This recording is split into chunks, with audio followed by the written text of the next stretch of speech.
Clean Energy Leadership Institute. Oh, sorry, I'm having a little trouble here with the. So we're CELI. We're an organization that operates in a couple of different cities nationally. We are really excited about our recent expansion to New York City, which I'll get into in a moment. I'm the director for New York, and I'm joined by a couple of alumni here tonight, and Rachel Kriegsman, who's our director of partnerships. So the thing that so CELI is defined by three flagship principles. So clean energy education, leadership development, and community building, all centered around the clean energy and sustainability ecosystem. We're probably best known for our flagship fellowship. Can you all see this all right? It's showing up a little weird in my, Oh, great. Okay. Whoop. Might have messed that up again. All right, we're probably best known for our signature fellowship program, this is the fellowship program we're launching now in New York. Our inaugural cohort is starting in May, and we're currently recruiting with applications closing in about 2 weeks now. So the fellowship covers 5 different major modules in the clean energy ecosystem. It's focused on education and leadership skills and building a really broad cohort of the clean energy leaders that are needed for the future. So we cover technology, finance, policy, deep decarbonization, social adaptation. And underpinning all of this as a sort of through current is skill development across a couple of different spaces, and energy and environmental justice and adaptive leadership. If you have any questions, please feel free to reach out to Rachel or I, or there's a couple of ways to contact us on the website as well.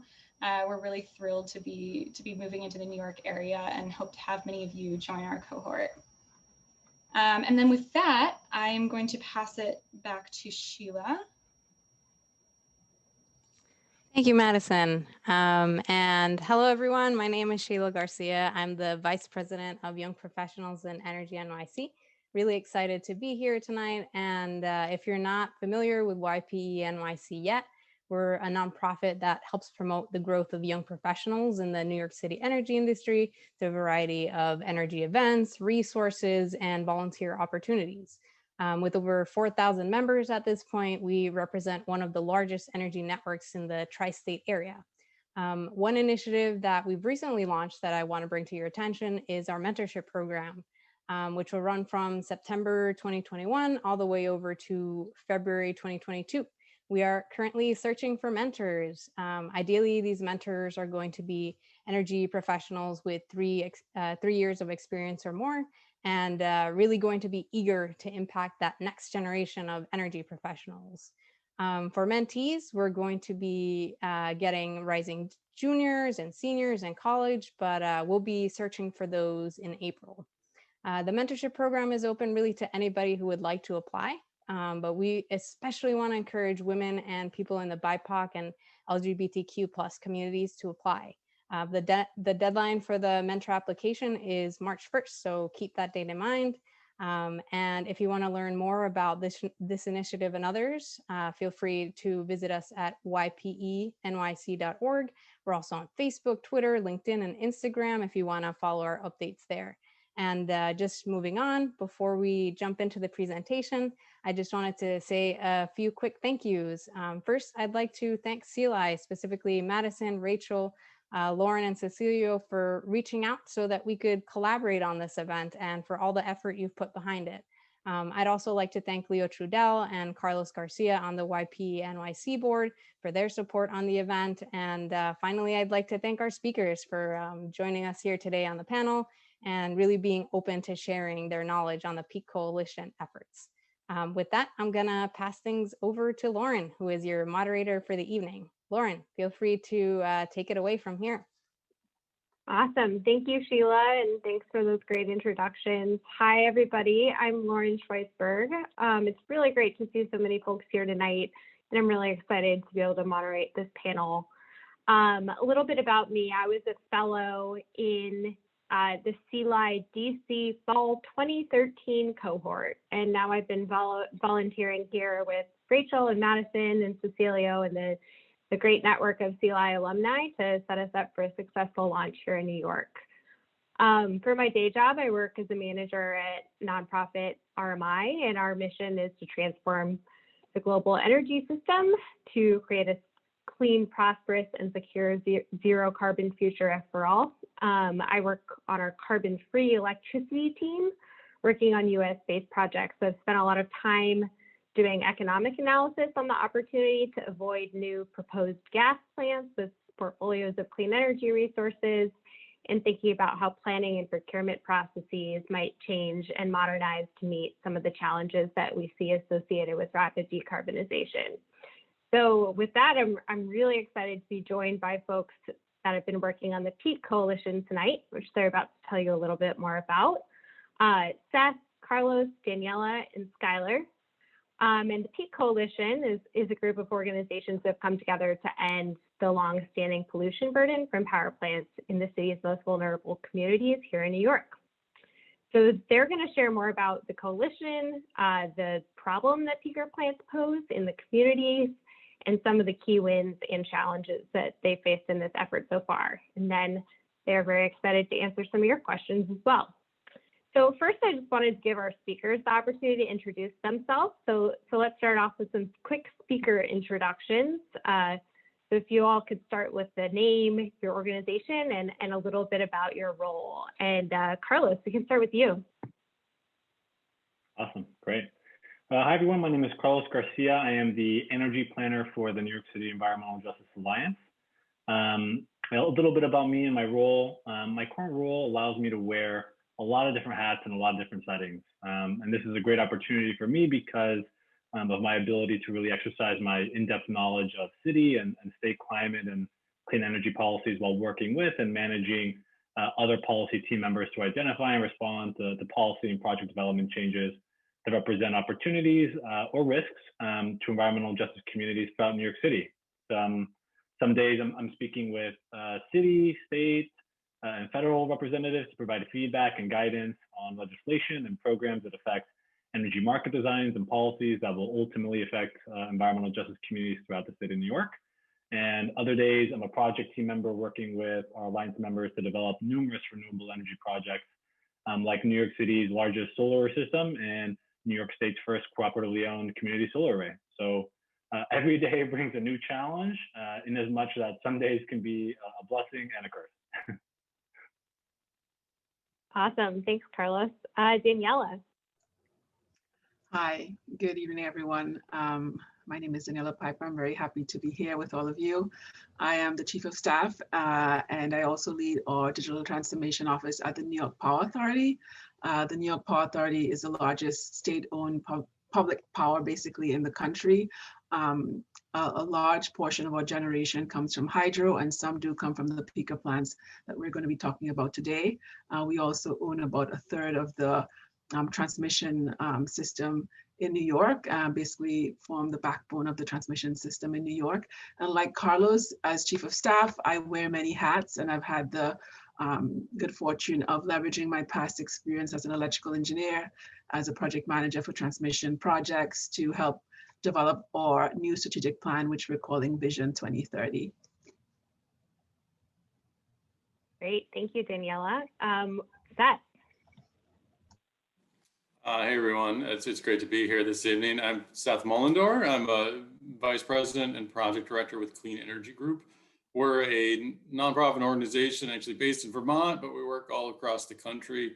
I have a hand in pretty much everything we're doing, but primarily my work is on one project, our Resilient Power Project, which actually started in the wake of Superstorm Sandy, with the goal of increasing access to solar and battery storage for energy resilience among low-income communities, communities of color, and other communities on the front lines of the climate crisis. And then our phase-out peaker project, which the PEAK Coalition, our work in New York City, is the primary focus of that work. But that's, of course, to look at alternatives to peaker power plants, mainly through battery storage and renewable technologies. Looking forward to speaking more about the PEAK work. Great, thank you, Seth. And last but not least, Skylar. Hi there, this is Skylar Madison. I'm a Senior Project Manager at NYSERDA, the New York State Energy Research and Development Authority. I came there from a career in energy consulting, and before that I had been a PhD student at RIT, where I focused on sustainable energy systems and energy storage, leveraging that experience in my role here at the Distributed Energy Resources team at NYSERDA, where we focus on energy storage, solar power, clean transportation. My focus has typically been on storage, but I also manage some of our wholesale market policy work and energy market design and policy in general. So really happy to be here today and have this conversation. Great, thank you all. Just a quick couple of housekeeping notes before I start diving into the content. I just wanted to remind folks that if you do have questions for the speakers, feel free to drop them in the chat as we go, and we'll turn over to your questions after some quick level setting with the panelists. And then just a quick reminder that we are planning to end the panel portion of this conversation at around 7 p.m. And then transition into networking and breakout rooms. So hopefully you all will be able to join us for that. But again, please feel free to drop your questions in the chat as we go. Great, so diving into the content, Carlos, I'm going to ask you to kick us off here and tell us a little bit about the Peak Coalition. Who are some of the main organizations involved, and how and why was the coalition formed, and how has that coalition approach been important for this work? Yeah, great starting off point. So the Peak Coalition consists of UPROS, the Point CDC, the New York City Environmental Justice Alliance, New York Lawyers for the Public Interest, and the Clean Energy Group. And kind of as you alluded to, we all come together to solve and end the serious issue of pollution burden from peaker plants in the city's most climate vulnerable communities and its environmental justice communities. So our coalition brings together technical, legal, public health, and planning expertise to support organizing and advocacy led by communities that are most harmed by peaker plant emissions.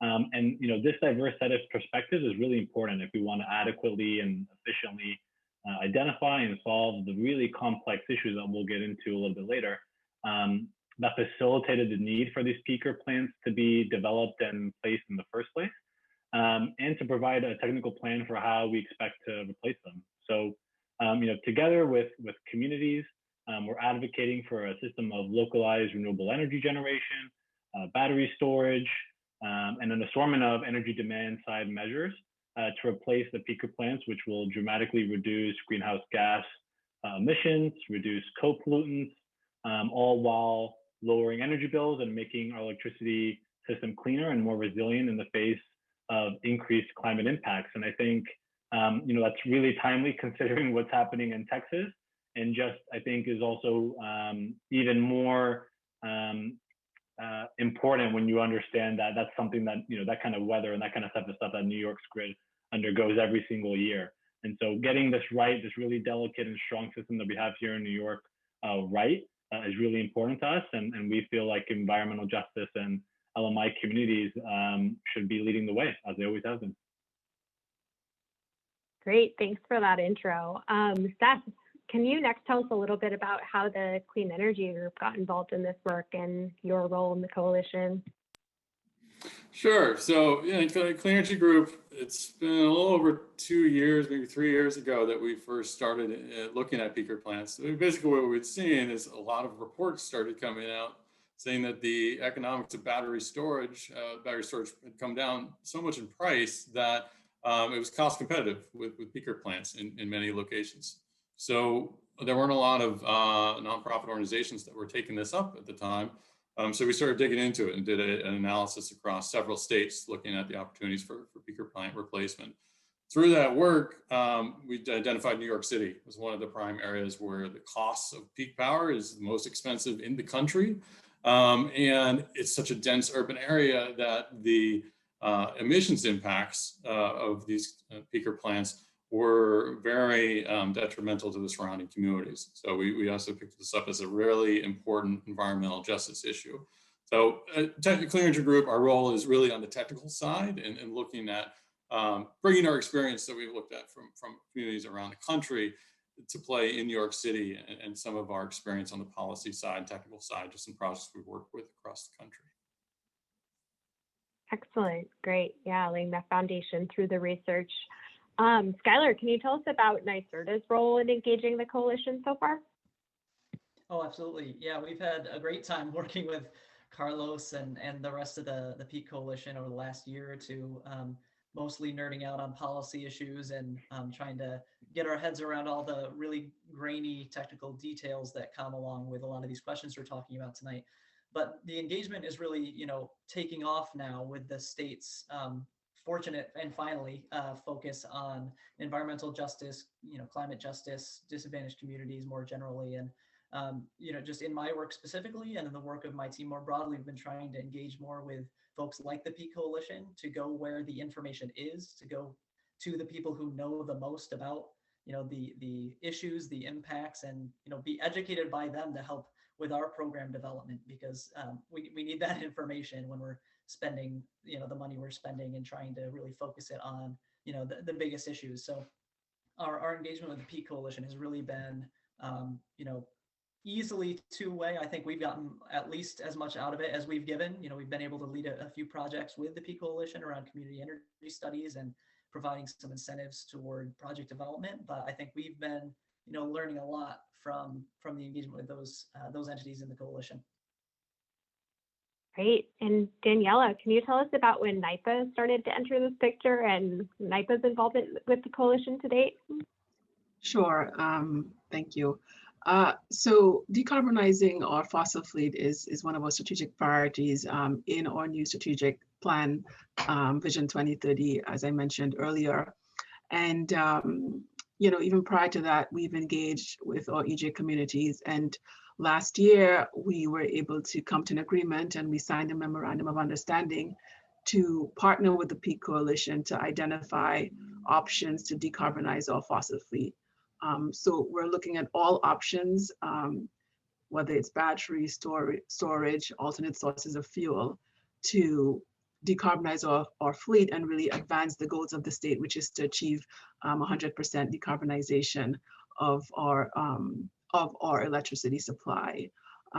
So it's really something that we're excited about, partnering with the community, getting their input, and really providing our plans as a test bed for some of these technologies that we know need to be further developed before we can really convert these plans fully. Great. That was an excellent overview of who's involved and how you all have been involved in particular. The next kind of topic I wanted to explore was getting a little bit clearer on why these plants have been identified as a problem for you all. So Seth, you started to allude to your research here, but one of the first publications that came out of this Peak Coalition group called Dirty Energy, Big Money, highlighted the economics of those plants. And I was wondering if you could share a little bit more about your insights there and how that informs the selection, prioritization of peakers here. Sure thing. Yeah, and that report was really kind of the first announcement of the Peak Coalition. So, part of the reason for putting it out was to let everybody know what we're up to, and all the the goals that Carlos went through earlier. But yeah, what we found, and one of the big reasons we wanted to get the report out, was just doing some preliminary research with some consultants we were working with, was these things are really, really expensive. What the report found was that over a 10-year period, $4.5 billion went into peaker power plants, and most of that money went out of state to big companies, big energy companies, or investment firms. Some of that went to NYPA, or the equivalent value went to NYPA, but most of the big energy plants were owned by out-of-state entities. Hedge funds are big owners. So, in addition to that, what the report wanted to shine a light on was just what a peaker is and how bad it is for surrounding communities and for the environment in general. That these are inefficient power plants. They're the power plants of last resort. They're the most expensive power plants. And in New York City, a lot of these are quite old. Some of them dating back 60 years old. They run not only on natural gas, but also fuel oil. And many of the really old ones don't have emissions reductions technologies. So they can represent for nitrous oxides, they can represent up to 90% of the NOx emissions during high ozone days. They're a big precursor to ozone. So they're having significant impacts. This was around the time that COVID really came on the scene, and a number of studies made the direct link between things like NOx emissions and particulates, which are also, the NOx can be a precursor to particulates, and higher infection rates and mortality rates of COVID. So this was a direct case of how the impacts of the emissions from these plants were impacting surrounding communities. So those were the main takeaways from the report and what we really wanted to get out there. Carlos, please jump in if there's anything that I missed there. Yeah, and Carlos, the thing I wanted to hear more about too is that health impact piece that Seth is starting to highlight there. Can you tell us a little bit more about the communities and the people that these plants are impacting, and what you're seeing there in working with your own organization, the community-based organization partners that you all work with in the coalition?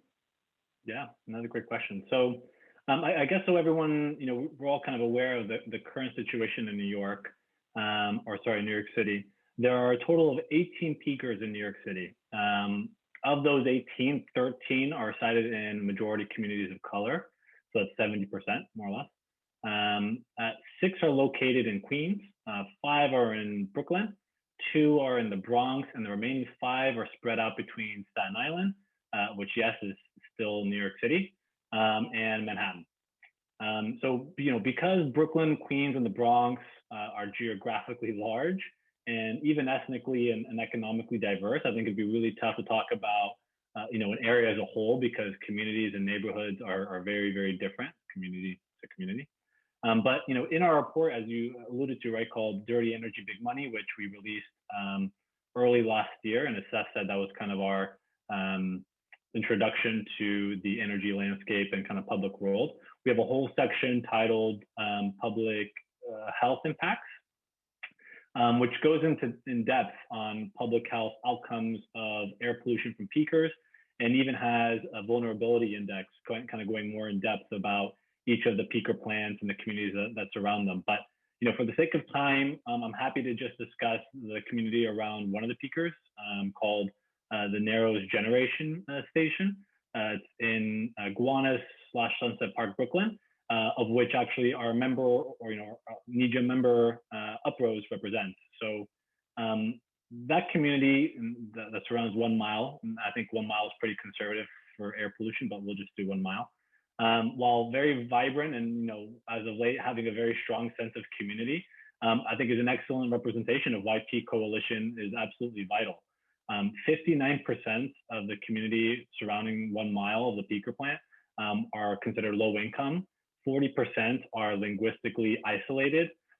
42% are without a high school diploma, and the vast majority of the community, 61%, are Hispanic. So these are the type of the communities that historically fossil fuel generators love to site their plants in, because the space is cheap and the residents are low income and linguistically isolated, which until recently meant low political capital and low technical project engagement or objections when you have any kind of public outreach. So from a health standpoint as well, this community is hurting as well.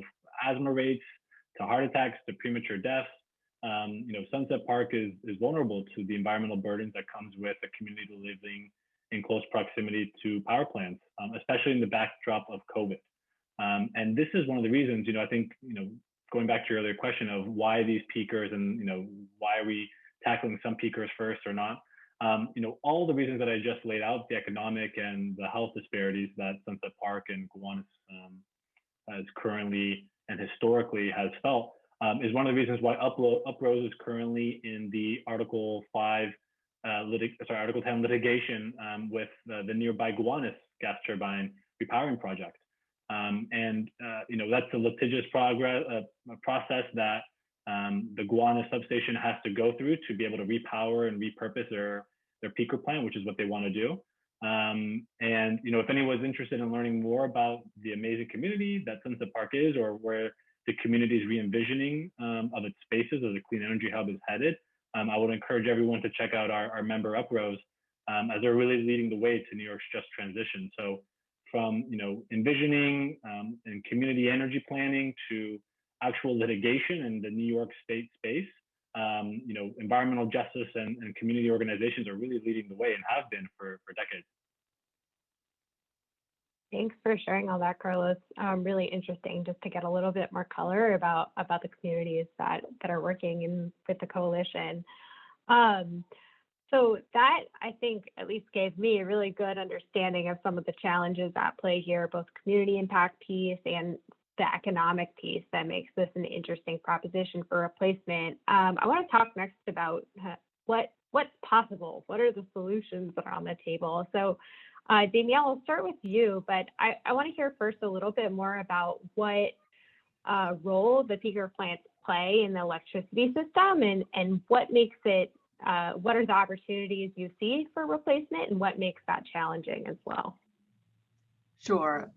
So really the peaker plants, as mentioned before, the peaker plants really operate for a very short amount of time, maybe 10% of the time. And they really operate when there's very high load in New York City. So they really are there really for reliability purposes. And as was mentioned before, they can be very costly.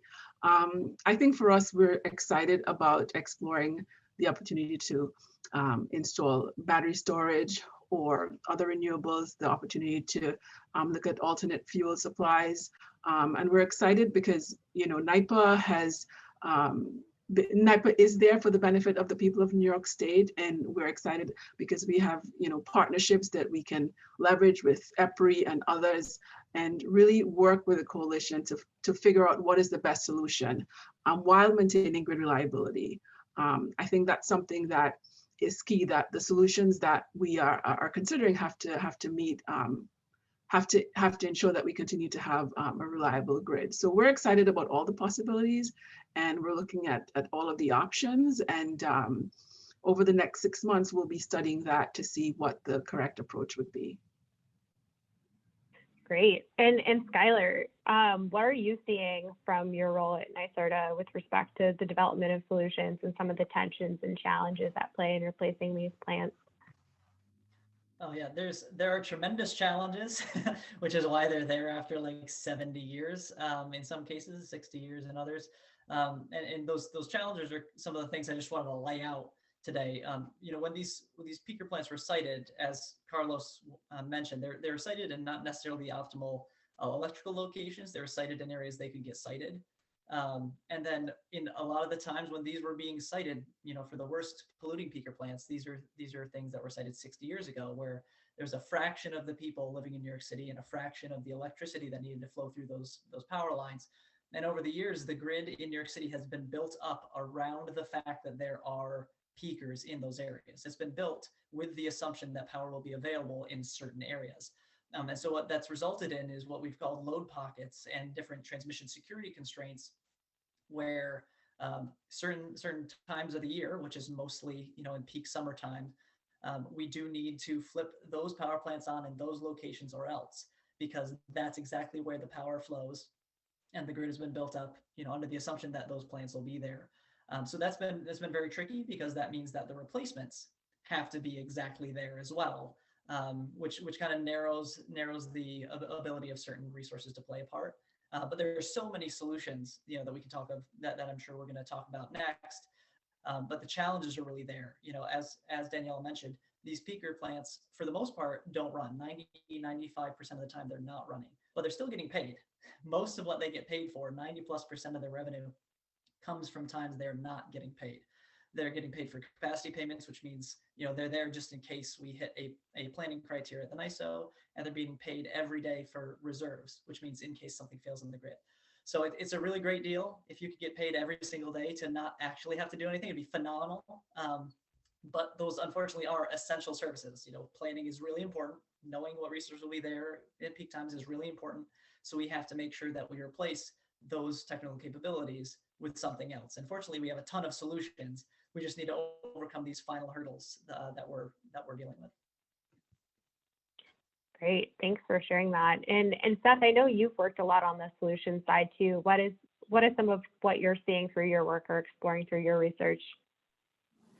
Yeah, and we're doing more work on that with Peak Coalition right now, so stay tuned. But from what we've seen, there are a number of ways to tackle this. I mean, we entered this looking at battery storage, which does have its own limitations. But even looking economically, looking at the power plants and peaker plants, the majority of them, over 50% of them, when they fire up, they don't tend to fire up for more than 4 hours. And that's the sweet spot for today's battery storage technologies.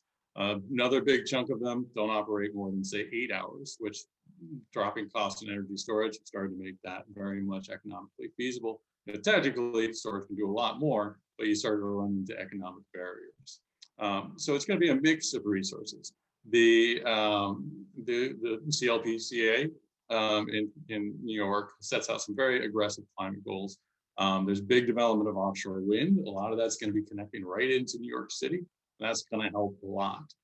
There are some transmission projects that are probably going to be part of the solution as well. Things people don't think about as much, like efficiency and demand response, are also going to play a big role in this. And to the extent possible, put solar where you can in New York City. It's tough. New York City is tough for many reasons for solar development, but put solar in as well, and have those sited locally so that you don't have to import resources from everywhere else. So it's going to be a mix of things.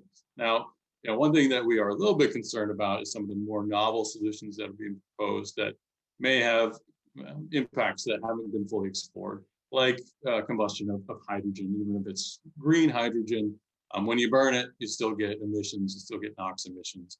And that hasn't fully been explored. So there are things that we're seeing that are being proposed that we're a little concerned about that haven't been fully thought through or fully baked. So there may be a need for novel solutions for some of these, but for the majority of them, today's technologies, a mix of renewables, batteries, efficiency, and demand response should be able to knock them out. Great. That gives me some hope.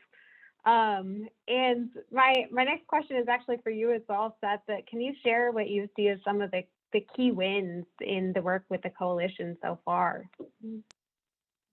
Yeah, I mean, I think in general, we've just seen a real shift in attitudes. People are starting to realize that this is possible.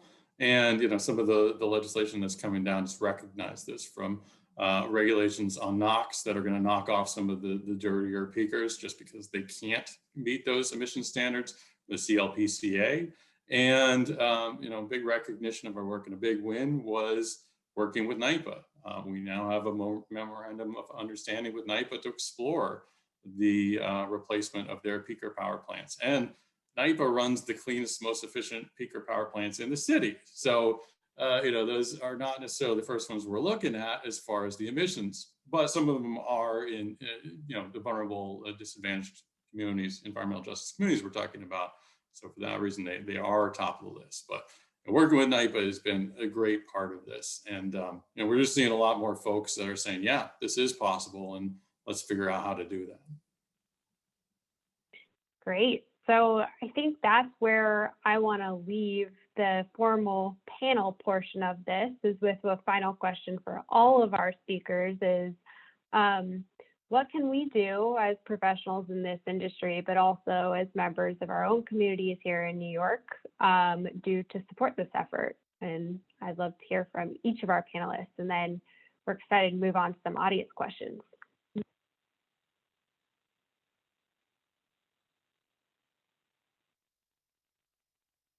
Maybe can we start with Carlos? Sure. So what can professionals do in this industry? I think it's an interesting question, because a lot of this has to do, right, with policy and or private companies deciding to move off. But, I think, right, the promotion and the understanding, really doing your due diligence and understanding what does it mean for the grid to modernize, what are the effects, what is the current load profile of New York or the communities look like, and how can the alternatives, like the ones that I laid out earlier or other ones that are up and coming, how can they meet that? How can they meet those demand side loads? And how can they do it, and where can we set it in a way that's really pushing a just transition forward, right? Which is really putting the communities that have been overburdened for decades to really reap the benefits first, and really, kind of similar to the legislation, actually, we just passed, I believe last week, turning Rikers Island, which is historically a jail cell of oppression in a lot of the cases where some really not great things have happened, and turning it into a renewable energy hub. So we backed that study up and we backed that bill up, and that's actually going to be happening. So things like that, and really doing your due diligence and supporting community organizations or organizations like Peak, or pushing other companies and other peaker plant owners, power plant owners to go in the same kind of mentality and in the same direction that we're going in. I think just bringing up that conversation is like Seth said, doing wonders for us, and the importance that our organization is having, and that people are coming to us and really looking for guidance. That's great. Skylar. Thanks. Yeah, I think where I would start with, what we can do as professionals in this space is to share real information, like verified information, please. Like make sure what you're sharing is verified, and then share it everywhere. We've seen with the Hawaii outages, the California outages, the Texas outages, the first information that's going to hit is as soon as the lights go out, someone's going to blame a solar panel. And we need to stop and evaluate what's actually happening. And in many cases, it has very little to do with the development of clean generation. So I would say, share real information. There's a lot of really good stuff out there. Back these community organizations who are doing like real analysis with real consultants all the time. Read the NYSERDA reports, read reports that are coming out from these organizations that you trust, and then share that information. One other thing that I wanted to mention, and I shared the link to climatenewyork.gov in the chat, is that you can be engaged. You can literally become a part of the CLCPA process. There's a Climate Action Council that has meetings. They have public meetings. There are advisory panels that support the Climate Action Council, which I am serving on some of those. Those have public meetings. Join those meetings, listen to those meetings, comment on the meetings, send us reports, send us emails. I'll put my email in the chat box. Just, give us your feedback, because that feedback matters. I can tell you it actually does register when we have public meetings and people, put in the time and effort to go and engage and share their feedback. That feedback is very important. And it really holds a lot of weight in a lot of these processes. So please, don't feel like this is something that's happening to you in part of the state. Become a part of it. Great. Love that advice. Thanks, Skylar. Daniela, and then we'll finish with Seth. I would just say that, I think it's been said already, but I think it's about being engaged, knowing what's going on policy-wise, what our legislators doing, and also as energy professionals, really talking to people about what's going on, talking to your friends. When I started off as an electrical engineer, I didn't think that I would eventually have the ability to influence the direction of a utility and what's happening in the state, but I think we all have that ability. So it's really about being passionate, which I know you all are, because what we're seeing is in my organization, a lot of the people who are starting off their career, they come in with that drive, with that passion to make a change. They're not just coming in to be a utility worker. And so I think just being passionate about this, talking about it, educating others, and being engaged, I think you will make an impact. And this is really the time. I think this moment with everything that's happening now is a pivotal moment. And I think we're going to see rapid change that we couldn't imagine, not even 2 or 3 years ago, because the moment has come, and we have the passionate people who are going to make things happen. I'll build off of that, Daniela. Well said. I think it's just, we need young voices that can innovate and not be afraid to speak up about new innovations and disrupting the existing system.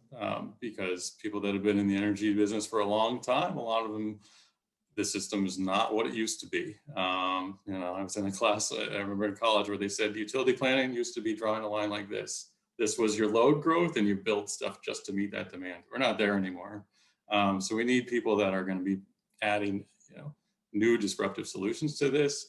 And as Carlos said, talk to communities, talk to the communities that are actually there where these things are, listen to them, listen to what ideas that they have, and follow their lead. So just don't be afraid to look at things and tackle them in a different way, and you'll make a difference. Great. Thanks all for that advice. Yeah, really inspirational. I'm excited to write some public comments. Great. Well, we're going to transition over to some questions that I'm seeing in the chat, and I'm going to pose these as open to all of our panelists. The first question I'm seeing is one from Alec about the extreme cold and relating to the situation we're seeing in Texas right now, where a lot of gas plants have gone down in the extreme cold conditions. And the question for you all is, how are you thinking about the climate vulnerability of the replacement solutions in thinking about what the options are?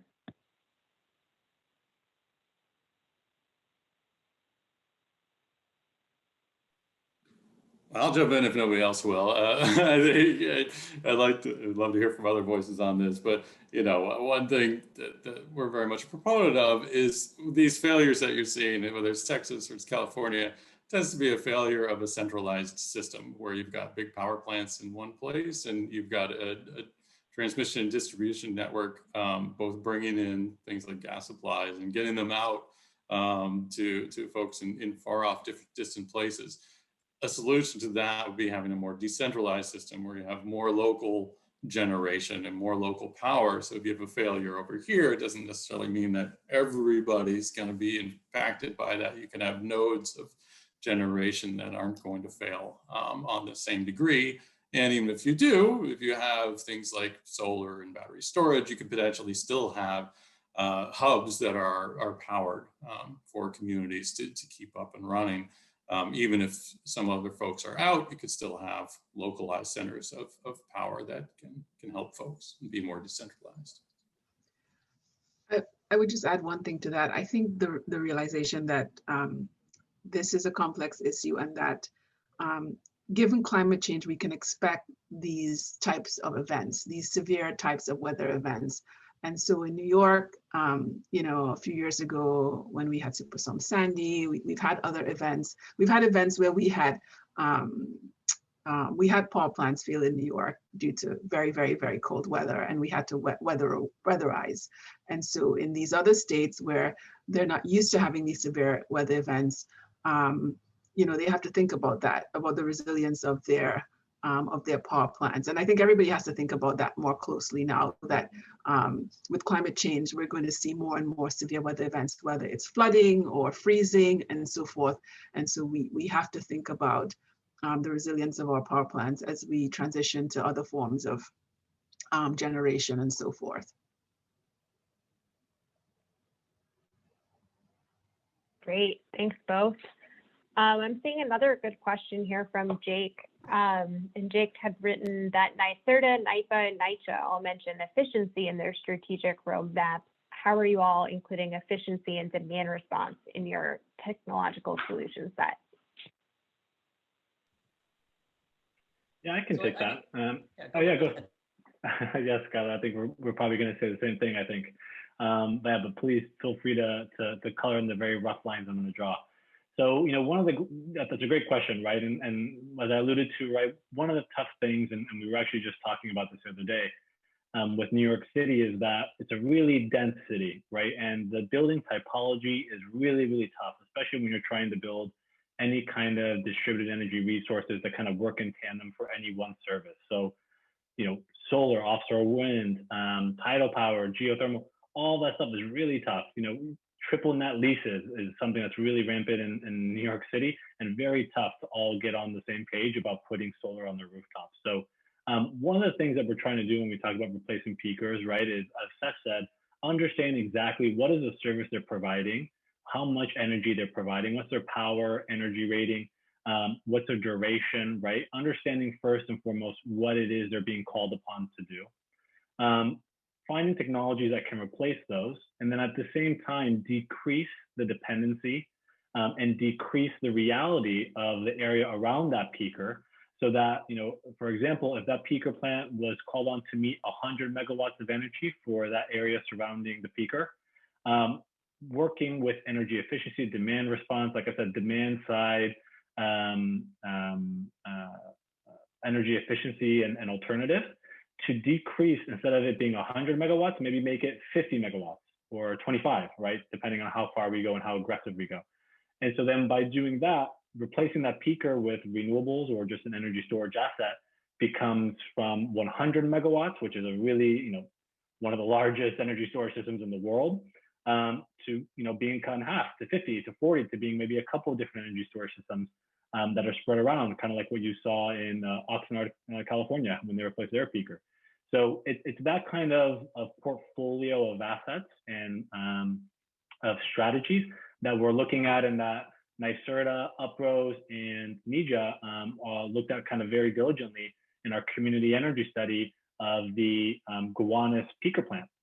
That's the study that we did, asking exactly that question: what does the energy load profile look like in the community, and how can we use energy and energy efficiency, demand response, buyer side resources and strategies to decrease the energy load of the area around that peaker. But yeah, Skylar, please fill it in. That was awesome. I was gonna go way more boring than that. I was just gonna say, we have across the state, I think over $1 billion of funding under new efficiency in New York, which is going to be targeting energy efficiency across the state through the utilities. We also have our advanced energy solutions team at NYSERDA that's currently formulating new programs around building management systems, demand response, all those good things. Because even just right now, the cheapest way to get rid of these plants and the easiest way to get rid of them is to have the energy not show up so that they don't need to be there in the first place. That's not going to happen because people still need to cool their homes in the summer. It'd be dangerous if they didn't. So the next best thing is to, do the efficiency, do demand response, make buildings more flexible. And that's actually going to help us in the future too, when we're operating in a more intermittent system with solar and wind and offshore wind and storage flexibly meeting all of our goals. If we have reactive load that's able to reduce during peak events and become more flexible, and that's going to help everything and make all those solutions a lot cheaper. Great. Yeah, thanks both for sharing those thoughts. I'm seeing a question here from Titan around thermal energy storage. He asks, would thermal energy storage be a viable solution, or is that something that you all have considered? And then what are some of the obstacles to storage as a solution in general that you all have seen here in the city? Yeah, the city is very unique, obviously for a million reasons. That's why we're here talking about things that haven't been able to be done for 70 years. But for thermal storage specifically, I would say yes, it's totally an option. One of our first storage projects ever built in New York City under one of NYSERDA's programs was a thermal energy storage, doing ice storage for peak load reduction in a commercial building.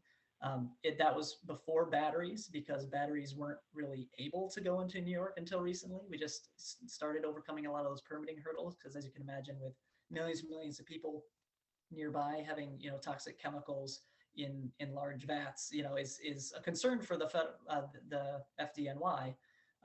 We have lots of regulations around batteries. We have a very good energy storage guidebook that I don't want to say ensures the safety, but takes all the precautions to avoid any of the disasters that we've seen so far around the world. So I think we've brought everyone to a comfort level there. We've gotten a permitting path now for indoor and outdoor battery storage in New York City. So we hope to see it taking off as well, but thermal storage is still totally an option. Great. I'm seeing a series of questions here from Jonathan and from Andrew around kind of solutions that might be in the pipeline or might be related to this effort. Jonathan had mentioned renewable and storage projects on Rikers Island, and Andrew had mentioned a NYSERDA Tier 4 solicitation on replacing thermal peakers. Are any of our speakers able to comment on those and how they fit into this idea of peaker replacement more broadly? I can talk about Rikers Island. Maybe Skylar, you want to talk about Tier 4 since that's NYSERDA's bidding? Okay, cool. Sure. So the Rikers Island, it's called the Rikers Island Act, if you want to look it up. It was an act first proposed in 2019, and it's two bills. The first one transfers control of Rikers Island from the Department of Corrections, the DOC, to DCAS, which is this is always tough for me, Department of Citywide Administrative Services. And so that's the first bill. The second bill directs the city to do that feasibility study. So the first bill, going over from the DOC to DCAF, is supposed to happen over the next 6 years, with the DOC having to shut down Rikers Island, I think in 2027. And then in the meantime, during all that, there's supposed to be that feasibility study where we're going to just absolutely pack the island with solar panels and energy storage assets. And NYPA's peaker plants, which are in the Bronx, are right across from Rikers Island. And you also have some Astoria peaker plants as well that are also right across from Rikers Island. So to the degree that that energy, we don't know how much, and to the degree that those energy storage assets, we don't know how many or how big, are going to affect that load, it's to be seen. But exactly that solution of putting solar and renewable energy is going to have some effect. With electrification, how much of an effect of it is it going to happen? With a new FERC, how much more of an effect and how much more valuable are these energy storage assets and renewable energy assets going to be in the marketplace, which is going to affect their development? All questions that are up in the air, but like I said, the really amazing and kind of hopefully contagious positive energy that I'm putting out there is that we're all heading in the right direction, and more now than ever. We're starting to have the real conversations of what it looks like to really move in a just transition way. So yeah, I hope that answers your question. But Skylar, tier 4, Sure. Good luck with that one. Yeah. Yeah, yeah. Tier 4 is a new tier of our renewable energy credit solicitations for projects that are directly injecting power, usually through transmission, into New York City. It's a Zone J specific tier for renewable energy credits. I can't answer the question about how directly it's going to impact, peakers in general, because that's all going to depend on which solutions are proposed, where they're interconnected. Like I said, that grid is a bear in New York City, and so you could be literally across the street with your interconnection and miss out on all the impacts, of doing anything with peakers. So it's really going to be essential to know where, how much, all those good things before we can really know what the offsets are going to be. But either way, it's going to have a tremendous impact on the amount of clean energy that's able to get into New York City. And that offsets a lot of base load energy and a lot of emissions in general. So either way, I think we're in for some really big, happy impacts. Great, thanks both.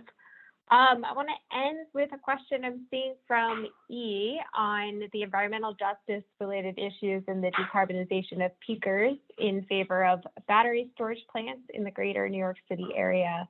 And this comment says, oftentimes disenfranchised low and moderate income neighborhoods are cited for projects like this previously. So I'm curious of how the panelists are thinking about how to have a more equitable outcome here.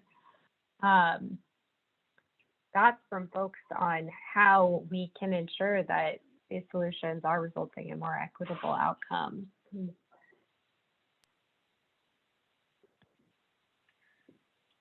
I don't want to keep talking so much, but if anybody has any comments, I'm happy to take this one unless one of the panelists want to take this.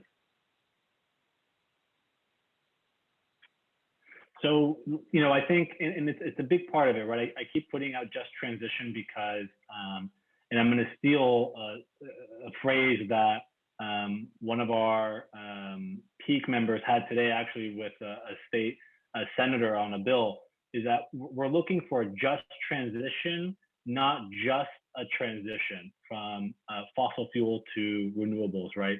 And part of that just transition is understanding that a lot of these environmental justice communities and organizations already have ideas and already have plans about how they want to see their communities change and develop in a way that doesn't promote redlining, in a way that doesn't promote gentrification, in a way that doesn't promote air pollution, in a way that doesn't promote, that does promote living wage jobs, that does promote the right types of economic development and clean energy tech and future.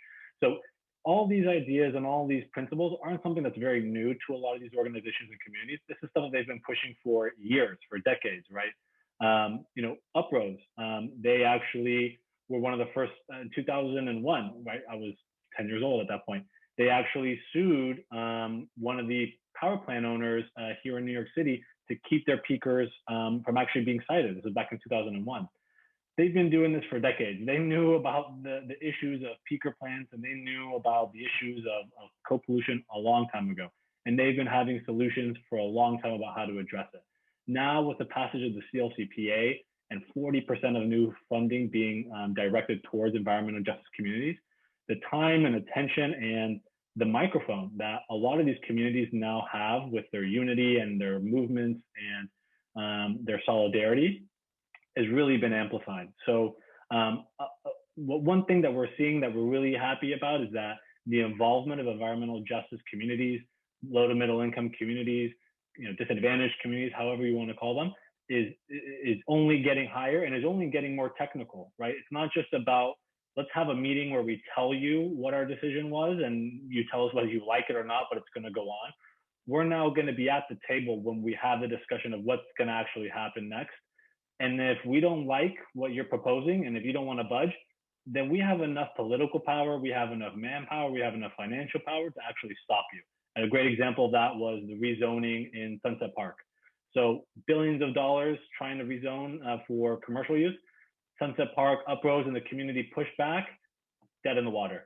And so that's an example, right, of how environmental justice communities are now, and disadvantaged communities are now becoming more and more involved in the future of their own communities and in really technical aspects of the grid that, as Skylar said, we love to talk about and nerd out because this stuff is just really complex. But it's something, like I said, it's only moving up, hopefully, and with the help of people like Seth and their technical expertise, and Daniela and NYPA and everyone else, CELI, YPE, we're bringing more and more awareness to issues like this and to opportunities that EJ communities are putting forward. Great, thanks, Carlos. And Daniela, I'd love to hear your thoughts on this one as well. What does this look like for you from inside of NYPA and in your engagement with communities? Sure. I mean, I think, we're really looking at this holistically. This is certainly an environmental justice issue. It's an equity issue. And so in addition to partnering with community groups, we're also looking at our suppliers, right? It's really about bringing equity to everything that we do at NYPA. So we're looking at who we partner with. Are we working with MWPEs? How can we help them build capacity? In addition to that, it's how can we create the workforce of the future? How can we help kids in EJ communities learn about the possibilities, be exposed to careers? And so we're looking at things like the PTech program partnership so that we can provide opportunities for kids in those communities to learn about this and grow in the industry. So we really think it's really a holistic issue, and I think policy really is helping us sort of move forward with this. I think policy is aligning with technology. It's aligning with really advocacy. And so I think we are really excited about the prospects. We're excited about this partnership, but we really are looking at this holistically and thinking about how we can really work with the communities to make sure that there is a just transition, that they do get the benefits, to the question that came in all ways, in the jobs, in participating, in building wealth, and all those things. So that's really how we're looking at this. Great, thank you so much, Daniela. So we are at 3 past the hour and want to be respectful of our panelists' time, but just wanted to give a big thank you to our 4 panelists today for this conversation. And if you are able to give them a Zoom round of applause, I'm sure they would appreciate it. But thanks again, Carlos, Daniela, Seth, and Skylar for sharing your perspectives, and really appreciate the conversation tonight on your fantastic work. We're going to transition into some networking. So I'm going to hand it back to Rachel to share what that will look like.